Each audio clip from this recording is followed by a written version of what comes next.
Government company. जैसा कि हमने आप सबको बताया था कि हमने एक कोर्स इंट्रोड्यूस किया है टैली प्लस जीएसटी का, तो आज उसी की हम पहली क्लास शुरू करने जा रहे हैं। तो आपको सबसे पहले ये जान लेना बहुत ज़रूरी है कि टैली है क्या, अकाउंट्स होता क्या है, अकाउंट्स की ज़रूरत कहाँ कहाँ पड़ती है और उसको कैसे लिखा जाता है, कौन कौन से सॉफ्टवेयर हैं जिसमें हम लोग अपना अकाउंट्स, अपनी बुक कीपिंग, अपनी सेल परचेज को लिख सकते हैं। तो वो सारा आपको इस कोर्स में बताया जाएगा। सबसे पहले हम आपको ये बता दें कि अकाउंट्स होता क्या है। जैसे कि हमें पता है कि काफ़ी बिजनेसमैन हैं, दुकानदार हैं, उन सब वो रोज़ की रोज़ कुछ सामान खरीदते हैं, कुछ बेचते हैं, उसमें कुछ खर्चे करते हैं। तो उन सारी एक्टिविटी को जो वो करते हैं डे टू डे अपनी रूटीन में, जैसे कि उन्होंने कहीं से सामान खरीदा है, कहीं सामान, उसके बाद वो सामान लोगों को बेचा है, उस सामान को खरीदने के लिए कोई ना कोई खर्चे किए हैं, उन सब को अगर हम जिस बुक्स में लिखते हैं उसको लिखने को हम लोग कहते हैं अकाउंट्स। तो अकाउंट्स हर दुकानदार, हर बिजनेसमैन, भले वो एक छोटा दुकानदार हो, एक बड़ी कंपनी हो, कोई केमिस्ट शॉप हो, कोई होटल हो, कोई रेस्टोरेंट हो, या किसी भी तरह की इंस्टीट्यूशन हो, सब जगह अकाउंटेंट की बहुत ज़रूरत होती है, अकाउंट्स की बहुत ज़रूरत होती है। तो उन्हीं अकाउंट्स के लिए हम लोगों ने ये कोर्स इंट्रोड्यूस किया है।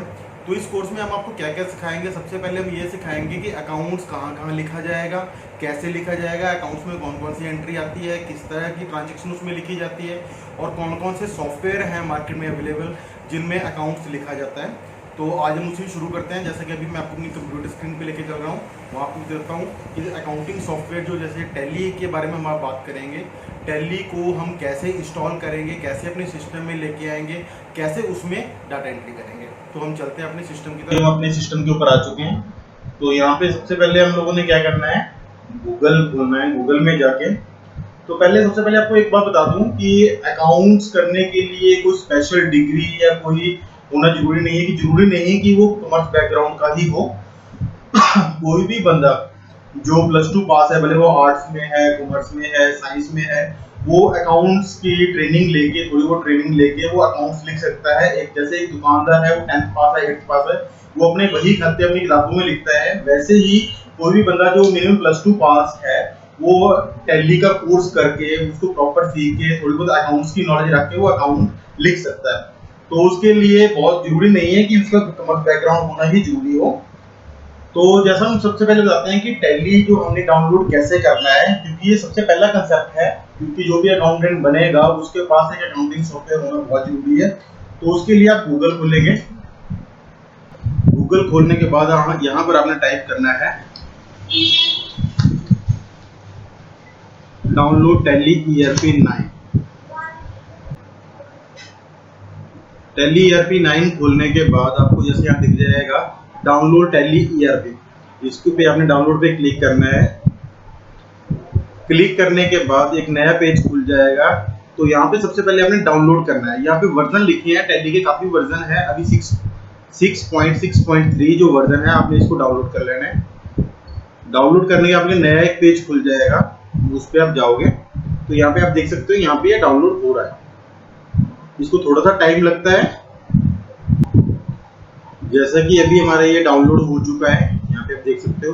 तो अभी हम क्या करेंगे, अपने माई कंप्यूटर में जाके डाउनलोड खोल लेंगे यहाँ पे जाके। तो यहाँ पे आप देख सकते हो ये सेटअप इसका डाउनलोड हो चुका है। तो हम इसको इंस्टॉल कर लेंगे। इंस्टॉल करने के लिए डबल क्लिक कीजिए या रन एज एडमिनिस्ट्रेशन आप कर सकते हो।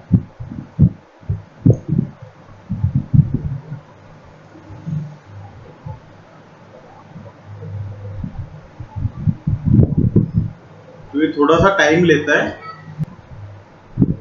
तो जैसे कि आप देखते हो यहाँ पे ये नया एक विंडो खुल चुकी है। इसमें यहाँ पे लिखा है कि जो आपकी इंस्टॉलिंग है ये फोल्डर C में हो रही है। जैसे अभी आप देख सकते हो ये फोल्डर C में। तो हमने इसको कभी भी फोल्डर C में इंस्टॉल नहीं ना करके हमने इसको D ड्राइव में हमेशा सेव करना है।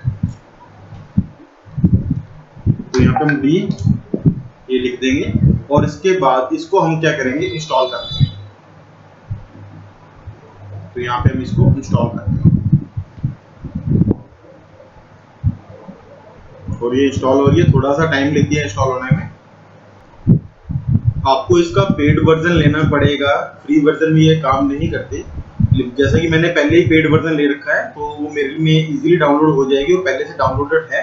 तो ये प्रोसेस सिर्फ आपको ये सिखाने के लिए है कि आप इसको कैसे इंस्टॉल करोगे, कहाँ से डाउनलोड करोगे और कैसे इस पे काम करोगे। तो हम अभी इसको कैंसिल कर देते हैं।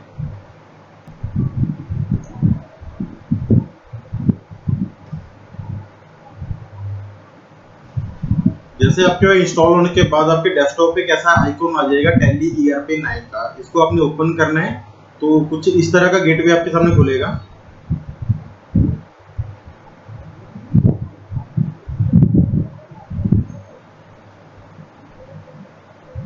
तो जैसे मेरे में पहले काफी कंपनी क्रिएटेड है, तो हम इसमें यहाँ पे सबसे पहले हमारा काम क्या रहेगा कि जिस भी बिजनेसमैन का, दुकानदार का हम जो काम करना शुरू कर रहे हैं उसकी एक कंपनी हमने टैली ERP 9 में क्रिएट करनी है। आपको बता दूं, आपको अलग अलग बिजनेसमैन के, अलग दुकानदार के अलग अलग टैली लेने की जरूरत नहीं है। एक ही टैली सॉफ्टवेयर में आप नियर अबाउट 1 लाख बंदों की, 1 लाख कंपनियों की अकाउंटिंग लिख सकते हो। तो आपके लिए काफी इजी और काफी बढ़िया सॉफ्टवेयर है आई थिंक ये। तो हम सबसे पहले क्या करेंगे, इसमें नई कंपनी क्रिएट करेंगे। जैसे यहाँ सबसे पहले लिख के आ गया है कि कंपनी क्रिएट, ये आप देख सकते हो यहाँ पे। इसमें काफी चीजें, select company, login, remote user उनके लिए है जब आपने गोल्डन वर्जन ले रखा हो और आपके कई सारे यूजर हो, तो आप रिमोट यूजर के ऊपर काम कर सकते हैं। थर्ड है क्रिएट कंपनी। उसका बैकअप जो भी आपने काम कर रखा है टैली में, टैली सॉफ्टवेयर में, आप चाहते हो कि उसको डाटा सेव रहे तो आप बैकअप ले सकते हो, या आपने किसी कंपनी का बैकअप ले रखा है उसको आप रिस्टोर कर सकते हो। और एक लास्ट में आता है क्विट। तो क्विट मतलब कंपनी को बंद करने के लिए। तो हम सबसे पहले अभी हम करते हैं क्रिएट कंपनी। तो सबसे पहले आप एक चीज देख रहे होंगे इसमें, जब भी मैं किसी भी आइकॉन के ऊपर लेके जा रहा हूं तो एक अक्षर रेड हो रहा है। इस रेड होने का मतलब ये है कि अगर आप डायरेक्ट कीबोर्ड से वो अक्षर दबाएंगे तो वो डायरेक्ट आपकी चीज खुल जाएगी। जैसे यहाँ पे सिलेक्ट कंपनी, अगर आप S दबाते हो तो सीधा कंपनी की लिस्ट, जो जो आपने कंपनी क्रिएट कर रखी है उसकी लिस्ट आपके सामने खुल जाएगी। और रिमोट यूजर के लिए आप L दबाओगे, लॉगिन हो जाएगा। क्रिएट कंपनी के लिए आप C दबाओगे। जैसे मैं यहाँ पे C दबा के शुरू करता हूँ, C दबाने के बाद आपका जैसा एक आपके टैली का गेटवे खुल जाएगा कंपनी क्रिएशन का। अब इसमें आपका जो भी किसी भी बिजनेसमैन का आप जो काम कर रहे हो उसकी पूरी डिटेल, उसका नाम, उसका फर्म का नाम, सब कुछ आप यहाँ लिख सकते हो। जैसे हम शुरू करते हैं वर्मा एंड कंपनी से ही शुरू करते हैं, वर्मा कंपनी। उसके बाद मेलिंग नेम में ऑटोमेटिकली वो नाम आ जाएगा जो आपने ऊपर उसका नाम दे रखा है। उसके बाद उसका एड्रेस डालोगे।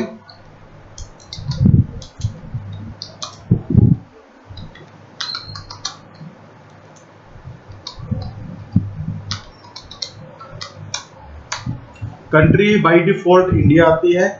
और एक चीज बहुत ध्यान रखने वाली चीज है यहाँ पे कि जिस भी स्टेट में वो फर्म रजिस्टर्ड है, आपको वो स्टेट यहाँ पे सिलेक्ट करनी है।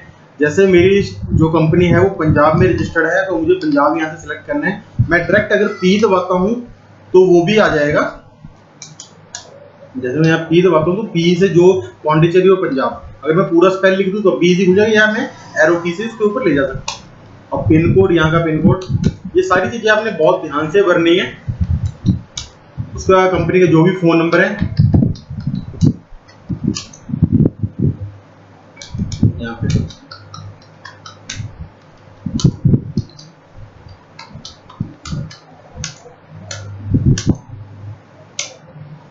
और फाइनेंशियल ईयर बिगिनिंग, ये बहुत बढ़िया चीज है, इसको आपको ध्यान से करना पड़ेगा कि फाइनेंशियल ईयर, जैसा कि हमें पता है कि साल को दो तरीके से काउंट किया जाता है, एक फाइनेंशियल ईयर, एक normal calendar year. Calendar year 1 जनवरी से स्टार्ट होता है और 31 दिसंबर को खत्म होता है, लेकिन अकाउंटिंग लैंग्वेज में फाइनेंशियल ईयर ही देखा जाता है। और फाइनेंशियल ईयर 1 अप्रैल से स्टार्ट होकर 31 मार्च को क्लोज होता है। तो हमने फाइनेंशियल ईयर कोई भी कंपनी का वो 1/4/2020 ही शुरू करते हैं।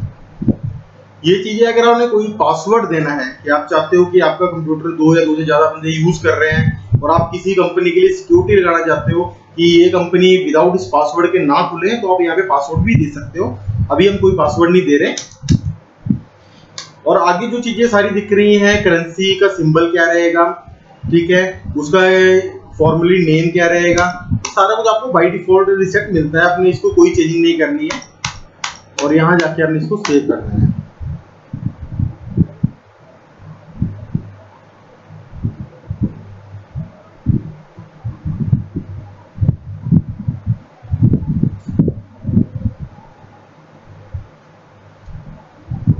जैसे आप देख रहे हो वर्मा एंड कंपनी की लिस्ट यहाँ पे आ चुकी है। अभी इसमें कोई हमने एंट्री नहीं की, तो यहाँ पे नो वाउचर सेलेक्ट हो रहा है। तो इसके बाद आगे हम अगली क्लास में आपको बताएंगे कि कंपनी के जो लीगल्स हैं, जैसे उसके जीएसटी नंबर, उसका पैन नंबर, साइनिंग अथॉरिटी कौन है, उसमें टैक्सेशन कौन कौन सी तरह होती है, वो सारी आपको नेक्स्ट क्लास में सिखाया जाएगा। आज के लिए सिर्फ इतना ही। आज हमने सीखा कि कैसे हम टैली सॉफ्टवेयर को इंटरनेट से, गूगल से जाके डाउनलोड कर सकते हैं, उसको कैसे इंस्टॉल कर सकते हैं, एक नई कंपनी को हम कैसे इस टैली सॉफ्टवेयर में क्रिएट कर सकते हैं। अब हम मिलते हैं अपनी नेक्स्ट क्लास में। Thank you.